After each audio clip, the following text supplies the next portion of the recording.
বলতে হচ্ছে। রোজ বাড়িতে অশান্তি, ভুল বোঝাবুঝি, রাতের ঘুম নষ্ট, এগুলো কিচ্ছু হতো না যদি সেদিন থানা থেকে ফিরে কৃষ্ণ সত্যি কথাটা বলে দিত। আজ যখন এই মেয়েটা বাড়ি থেকে বিদেয় হচ্ছে, তখন ওকে এই আটকানোর চেষ্টাটা না আমার জাস্ট ভালো লাগছে না। কৃষ্ণ বল তুই তাহলে কে চোর?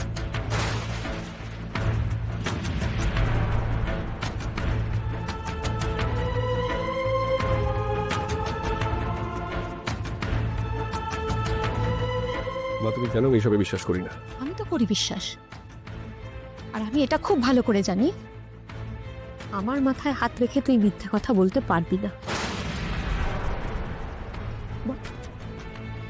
বল চুরিটা কে করেছে, বল কে চোর? আমি বলছি আমিই চুরিটা করেছি।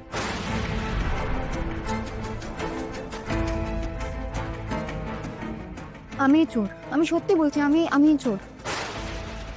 তোমরা যে আমাকে পুলিশের কাছে না ধরিয়ে শুধু বাড়ি থেকে তাড়িয়ে দিচ্ছ, তো তোমরা সত্যি খুব ভালো। আমি আসছি। লাজু, থামো। অনেক হয়েছে এই মিথ্যে নিয়ে ছেলে খেলা। মিথ্যে কখনো শান্তি দেয় না, আর সত্যি কখনো লুকিয়ে রাখা যায় না।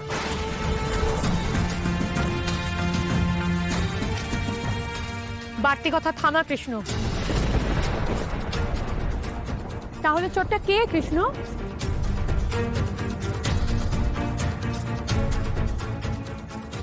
বল কে আসল চোর? কে?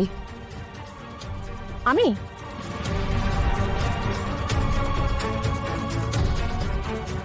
তোর বাবা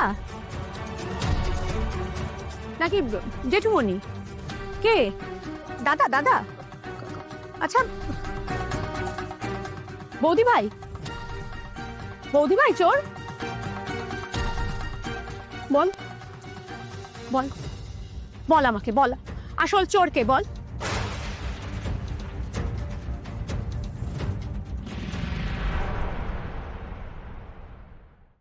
বল।